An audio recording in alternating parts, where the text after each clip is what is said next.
नमस्कार विद्यार्थियों, आप सभी का स्वागत है हमारे YouTube चैनल बिहार एसएस लोकर्स अकेडमी क्लास 9th और 10th पर। आज हम लोग जो है 10वीं कक्षा के विद्यार्थियों का जो दूसरा अध्याय गोदली भाग 2 का पाठ है 20 के दांत, उसका हम लोग हिंदी अर्थ पढ़ने वाले हैं। लेकिन कल के क्लास में भी हम लोगों ने इस पाठ का हिंदी अर्थ पढ़ा था, तो आज जो बचा हुआ हिंदी अर्थ है उसको हम लोग पढ़ेंगे। और जितने भी टॉपिक बचे हैं वो सभी इम्पोर्टेंट है, तो आप लोग इस वीडियो को आखिरी तक ज़रूर देखिएगा और वीडियो अच्छा लगे तो अपने दोस्तों में ज़रूर शेयर कीजिएगा। तो चलिए आज की इस कहानी को हम लोग पढ़ते हैं। कहा जा रहा है कि सेन साहब जो है अंदर लौटे तो वेरा को, मदन के पिता गिरधर लाल को, जो उनके फैक्ट्री में किरानी था और अहाते के एक कोने में आउट हाउस में रहता था, बुला लाने का हुक्म दिया। देखिए क्या होता है कि जब इनके दोस्त मित्र चले जाते हैं और जो सेन साहब का बेटा होता है कासू, वो क्या करता है कि इनके दोस्त मित्र के गाड़ी का जो है ना, यानी जो कार होता है उसके चक्के को ये पंचर कर देता है। तो जब ये अपने मतलब कि पंचर कार को इनके दोस्त लोग ठीक करवाते हैं, उनसे ये बातचीत करते हैं और जब ये चले जाते हैं तो ये अंदर आकर के क्या करते हैं, मदन के पिता जो गिरधर लाल होते हैं और इनके यहाँ किरानी के रूप में काम करते हैं और इन्हीं के यहाँ आउट हाउस में वो रहते थे, तो उनको बुलाने का ये हुक्म देता है अपने, मतलब कि कह सकते हैं नौकर को। ठीक, उसके बाद गिरधर लाल जब आते हैं और सेन साहब के सामने सिर झुका करके खड़े हो गए, जैसे ही खून के जुर्म में कैदी जज के सामने खड़ा हो। मतलब कि गिरधर लाल जो है सेन साहब से डरते थे, तो गिरधर लाल जब सेन साहब के पास गए तो वो, मतलब कि एक नहीं होता है कैदी जैसे किसी के सामने जो है जुर्म किया हुआ है तो सिर झुका कर खड़ा रहता है, तो वैसे ही गिरधर लाल भी जो है सेन साहब के सामने सिर झुका करके खड़े रहते हैं। फिर सेन साहब ने ठंडी बेलौस आवाज़ में कहना शुरू किया, देखो गिरधर, मदन आजकल बहुत शौक हो गया है, मतलब बहुत बदमाश हो गया है। यानी मदन की शिकायत करने के लिए गिरधर लाल को वो बुलाए थे। फिर कहते हैं कि मैं तुम्हारी और उसकी भलाई चाहता हूँ, गाड़ी को गंदा किया वह अलग, मना करने पर ड्राइवर को मारने दौड़ा और मेरे सामने भी डरने के बदले उसकी ओर झपटता रहा। ऐसे ही लड़के आगे चल कर के गुंडे, चोर और डाकू बनते हैं, गिरधर लाल कभी कभी जी कह देता था। सेन साहब का भाषण जारी था, उसकी हालत क्या होती है तुम जानते ही हो, उसे संभालने की कोशिश करो, फिर ऐसी बात हुई तो अच्छा नहीं होगा, तुम जा सकते हो। यानी गिरधर लाल को जो है सेन साहब का जो मदन था, उनका बेटा गिरधर लाल का, उसका शिकायत करने के लिए बुलाते हैं कि मतलब वो उसको जो है, मतलब कि आप संभाल के रखो, नहीं तो आगे चल के वो चोर डाकू गुंडा बनेगा, है ना। वो मेरे ड्राइवर को मारने के लिए झपटा, मेरे कार को गंदा करने का कोशिश किया। ये सारी बातें जो है गिरधर लाल को सेन साहब बता देते हैं और गिरधर लाल चुप रहते हैं और वो कुछ बोलते नहीं है, केवल सिर को हिलाते हैं।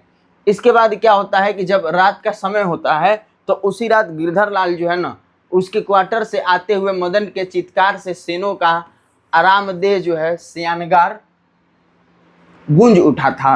यानी कि क्या हुआ कि गिरधर लाल को जब सेन साहब मदन का शिकायत किए तो गिरधर लाल क्या किए, रात में जब वो घर गए अपने यहाँ, तो वहाँ जा कर के वो मदन का क्या किए, खूब पिटाई किए। और मदन का खूब पिटाई किए, जिस वजह से क्या हुआ कि मदन के पिटाई करने की वजह से जो है ना, उसकी जो आवाज़ थी, उसकी जो रोने की चिल्लाने की आवाज़ थी, वो सेन साहब के कमरे तक, जहाँ पर वो सो रहे थे वहाँ तक जाती है। तो ये लोग आराम में जो है ना, खलल पड़ने से कुछ झुंझला कर पिता सेन ने धर्मपत्नी से बड़ी समझदारी की बात कही। गिरधर खुद समझदार आदमी है, ठीक ना, उसकी बीवी ने ही लड़के को बिगाड़ दिया है, मदन की यही दवा है, मेरी तो तबीयत हुई थी कि कमबख्त की खाल उधेड़ दूं। गिरधर ने ऐसे ही कड़ाई जारी रखी तो शायद ठीक हो जाए। देखिए मदन के जो पिता गिरधर लाल है वो उसको मार रहे हैं, पीट रहे हैं, तो उसकी आवाज़ सुन करके जो सेन साहब है वो खुश हो रहे हैं और खुश होकर के अपनी पत्नी से मतलब बोल रहे हैं जो जिलाहट की आवाज़ में, क्योंकि उनकी भी नींद खुल गई है। तो बोलते हैं कि जो गिरधर की पत्नी है ना, वही जो है क्या कर रही है, मदन को बिगाड़ के रखी है। गिरधर तो बड़ा समझदार है, ठीक ना, वो जैसे उसकी जो है दवा दे रहा है उसी तरीके से इसको दवा देते रहेगा तो आगे जाके चोर डाकू बदमाश नहीं बनेगा, गुंडा नहीं बनेगा, वो ठीक इंसान, ठीक लड़का बनेगा। फिर उसके बाद आगे कहा जाता है कि spare the rod and spoil the child, यानी इसका मतलब होता है कि ज़्यादा लाड प्यार से बच्चे क्या होते हैं, बिगड़ जाते हैं, जो कि खुद जो है सेन साहब बोल रहे हैं। और यही अपने लड़के को ज़्यादा लाड प्यार करते हैं, और ज़्यादा लाड प्यार की वजह से वो कुछ भी गलती करता है तो उसको बोलते नहीं है, लेकिन यहाँ पर ये खुद जो है मदन को बोल रहे हैं। फिर आगे क्या होता है, आगे कहा जा रहा है कि माता सेन की नींद उछट गई थी। उन्हें मदन की कातर चिल्लाहट से ज़्यादा अपने पति की बकबक पर झींक आ रही थी, लेकिन उन्होंने भी अपनी झींक मदन पर ही उतारी। कम वक्त कैसा कौवे की तरह चिल्ला रहा है, भीख मंगा कहीं का, खोखा की बराबरी करता फिरता है। मदन का आद्र रुदन रुक गया था और खैरियत थी उसकी सिसकियां सेनों के शयनगार तक नहीं पहुंच सकती थी। यानी कहने का मतलब ये हुआ कि जो मदन कह रहे सेन साहब की पत्नी थी, वो भी अपने पति के बकबक से परेशान हो गई थी, उसको भी नींद आ रहा था। तो वो क्या करती है, अपने पति के बारे में ना बोल करके वो मदन पे ही उल्टा बोलती है कि मेरे बेटे का बराबरी कर रहा है, अपना जो है ना हैसियत नहीं देख रहा है। ये सभी बातें कह के वो भी सोने जाती है और मदन भी रोना जो है बंद कर दिया था। वो भी मतलब सिसकियाँ ले रहा था जो इनके कमरे तक नहीं पहुंच रहा था। फिर इसके बाद क्या होता है, आगे कहा जा रहा है कि लेकिन दूसरे दिन तो बिल्कुल बेढब मामला हो गया था। शाम के वक्त खेलता कूदता खोखा बंगले के अहाते की बगल वाली गली में जा निकला। वहाँ धूल में मदन पड़ोसियों के आवारागर्द छोकरों के साथ लट्टू नचा रहा था। अब आगे क्या होता है इस कहानी में कि जो कासू था वो क्या करता है, अपने मतलब कि जो घर है वहाँ से बाहर निकल के चला जाता है गली में, जहाँ पर मदन के पड़ोसी लोग थे, ठीक ना, मदन के जैसे बच्चे थे, वो सभी लोग लट्टू नचा रहे थे, तो लट्टू खेल रहे थे। खोखा ने इन्हें देखा तो उसकी तबीयत मचल गई, मतलब उसको भी मन किया, खोखा को भी, कि मैं भी लट्टू नचाऊंगा। जैसे कहा जा रहा है कि हंस और कौवों की जमात में शामिल होने के लिए ललक गया था, लेकिन आदत से लाचार उसने बड़े रोब के साथ मदन से कहा, हमको लट्टू दो, हम भी खेलेंगे। देखिए, अब लट्टू खेलना है तो आराम से भी बोल सकता था, ठीक ना, उनके साथ मिलजुल करके भी लट्टू खेल सकता था, लेकिन ये रोब जमा करके लट्टू मांगता है किससे, मदन से। तो दूसरे लड़के को कोई खास उर्ज नहीं थी, वे खोखे को अपनी जमात में ले लेने के फायदों के नज़रअंदाज नहीं कर सकते थे, पर उनके अपमानित प्रताड़ित लीडर मदन को यह बात कम मंजूर हो सकती थी। उसने छूटते ही जवाब दिया, अब भाग जा यहाँ से, बड़ा आया है लट्टू खेलने वाला, है भी लट्टू तेरे, जा अपने बाबा की मोटर पर बैठ। देखो, अब मदन क्या करता है, इसके दोस्त मित्र होते हैं कि कासू को लट्टू देने के लिए राजी होते हैं कि लट्टू दे दे और वो खेले, लेकिन मदन क्या करता है, ये उसको बोलता है ये चीज़ कि तुम्हारे पास लट्टू है कि तुम आए हो लट्टू नचाने, चले जाओ अपने बाबा के पास और उनके मोटर गाड़ी पर जा कर के बैठो, कि ना यहाँ लट्टू नहीं मिलेगा तुमको नचाने के लिए। तो फिर कासू जो है तैस में आ गया, वो खिसियाने लगा और वह इस उम्र में नौकरों पर, अपनी बहनों पर हाथ चला देता था, और क्या मजाल कि उसे कोई कुछ कह दे, मतलब कोई कुछ कर दे या कोई कुछ बोल दे, कुछ नहीं। कासू जो है अपनी बहनों पर, अपने ड्राइवरों पर, जो उसके ड्राइवर थे उन सभी पर हाथ उठा देता था, सबको बोल देता था। तो वो क्या किया, मदन के जो दोस्त मित्र थे, मदन थे, उस पर भी हाथ उठाने का कोशिश किया, उनको भी बोलने का कोशिश किया, लेकिन ये तो मदन है, ये तो उसके घर के लोग नहीं है। तो ये क्या करता है, आगे देखिएगा आप लोग। तो उसने आओ देखा न था, मदन को एक घूंसा जो है रसीद कर दिया, यानी मदन को एक घूंसा मार दिया। अब मदन को मार दिया तो मदन को आ गया क्या, गुस्सा। अब मदन को भी गुस्सा आ गया, तो मदन क्या करता है, कहा जा रहा है कि चोर गुंडा डाकू होने वाला मदन भी अब मानने वाला था। वह झट कासू पर टूट पड़ा और दूसरे लड़के जरा हटकर इस द्वंद्व युद्ध का मजा लेने लगे। लेकिन यह लड़ाई हड्डी और मांस की बंगले के पिल्ले और गली के कुत्ते की लड़ाई थी। अहाते में यही लड़ाई हुई रहती तो कासू शेर हो जाता, वहां से तो 1 मिनट बाद ही वह रोता हुआ जान लेकर भाग निकलता। लेकिन ये तो घर से बाहर है और गली में लड़ रहे हैं ये लोग, तो इनके दोस्त मित्र मजा ले रहे हैं और इनकी लड़ाई को देख रहे हैं। महल और झोपड़ी वालों की लड़ाई में अक्सर महल वाले ही जीतते हैं, पर उसी हालत में जब दूसरी झोपड़ी वाले उनकी मदद अपने ही खिलाफ करते हैं। लेकिन बच्चों को इतनी अक्ल कहाँ, उन्होंने ना तो अपने दुर्दमनीय लीडर की मदद की और ना अपने माता पिता के मालिक के लाडले की ही। हाँ, लड़ाई खत्म हो जाने पर तुरंत ही सहमते हुए तितर बितर जो है हो गए। मतलब इनके दोस्त मित्र लड़ाई जो हो रहा था उसको सुलझाते नहीं है, ये लोग भी देखते हैं लड़ाई को, और जब लड़ाई खत्म हो जाती है तो ये लोग अपने अपने जो है ना तितर बितर होते हैं, इधर उधर चले जाते हैं। अब मदन भी क्या होता है, घर नहीं लौटता है, लेकिन जाता ही कहाँ, मतलब मदन घर नहीं लौटता है क्योंकि उसको डर रहता है, क्योंकि कासू को मारता है वो, तो इसलिए वो घर नहीं जाता है। और वो क्या करता है, अब ये चीज़ हम लोग आगे देखेंगे। लेकिन जाता ही कहाँ 8-9 बजे तक इधर उधर मारा मारा फिरता रहा, मतलब दिन में वो घर नहीं गया, रात के 8-9 बजे तक जो है वो बाहर घूमता रहा। जब भूख लगी तो गली के दरवाजे से आहिस्ता आहिस्ता जो है ना घर में वो घुसा, और उसके लिए मार खाना मामूली बात थी। डर था तो यही कि आज मार और दिनों में और आज मार और दिनों से भी बुरी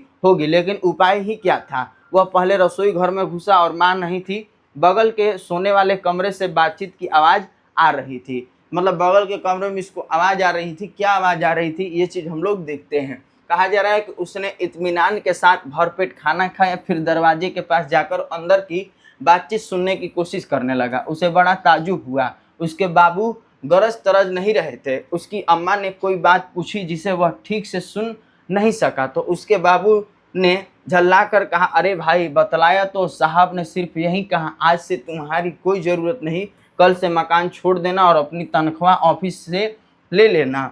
मदन के काम की कोई बात नहीं हो रही थी। उसकी सज़ा की तजवीज़ होती रहती तो सुनने की कोशिश भी करता वह। यानी कहने का मतलब ये हुआ कि यहाँ पर मदन जो है कासू को जब मार दिया था, तो कासू के जो पिता होते हैं वो मदन के पिता को बुलाते हैं और उनको जो है अपने यहाँ के नौकरी से निकाल देते हैं और बोलते हैं कि कल से मेरा जो मतलब कि क्वार्टर है उसको खाली कर देना, कल से तुम यहाँ पर मत रहना। और मदन के पिता वो खिसियाए नहीं थे, वो मतलब शांति से जो है उसकी माँ से बात कर रहे थे। तो मदन भी ये सब चीज़ें सुन रहा था, लेकिन पूरा बातों को वो नहीं सुनता है।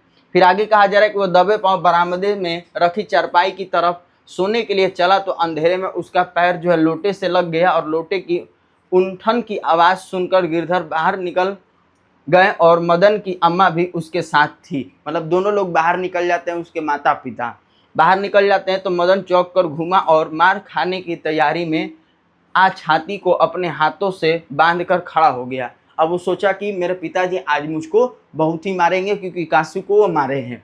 तो फिर क्या होता है कि मदन अक्सर अपने पिता के हाथों पीटता था, बहुत पीटने पर रोता भी था, मगर बहादुरी के साथ।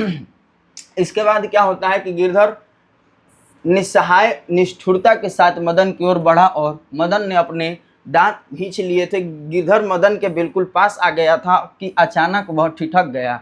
उसके चेहरे से नाराजगी का बादल हट गया। उसने लपक कर मदन को हाथों से उठा लिया और मदन हक्का बक्का अपने पिता को देख रहा था। मदन को लगा कि मेरे पिताजी मुझे मारने आ रहे हैं, लेकिन मारने के बजाय वो क्या किए, गिरधर लाल अपने बेटे को गोदी में उठा लिए और मदन जो हक्का बक्का हो गया। वो सोचने लगा कि मेरे पिताजी मुझे मारने वाले थे, लेकिन वो मुझे मारे नहीं, मुझे गोदी में उठा रहे हैं।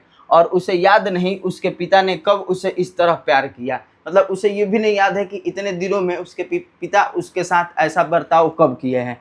वो आज जो है ये चीज़ दृश्य देख करके वो खुश हो रहा है।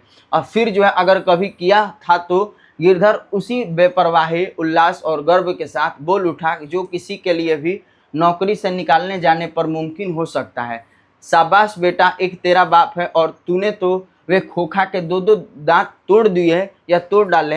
हा हा हा हा। मतलब इसके पिताजी भी मतलब सेन साहब और उसकी जो है इन हरकतों की वजह से उब गए थे, लेकिन आज उसकी जो बेटा मदन है, जैसे गिरधर लाल नहीं कर पाया, उसका बेटा मदन ने किया। खोखा के जो है ना दो दांत तोड़ दिए लड़ाई में, ठीक, तो उसके जो 20 के दांत थे उसको तोड़ दिए। तो इस पर उसके पिता जो है नाराज होने के बजाय वो खुश हो जाते हैं। तो ये हमारा जो क्या था पाठ था 20 का दांत, जिसमें हम लोगों ने देखा कि सेन साहब जो थे वो बहुत ही मतलब कि कह सकते हैं कि लाड प्यार देने वाले अपने बच्चे को, और आवश्यकता से ज़्यादा लाड प्यार देते हैं। तो उनके बच्चे की जो परवरिश होती है वो किस तरीके से होती है आप लोग कहानी में देखेंगे और कहानी को पढ़ करके समझे ही। तो यही कहानी था 20 का दांत। नेक्स्ट क्लास में हम लोग क्या करेंगे, इसका जो है ऑब्जेक्टिव और सब्जेक्टिव क्वेश्चन करेंगे।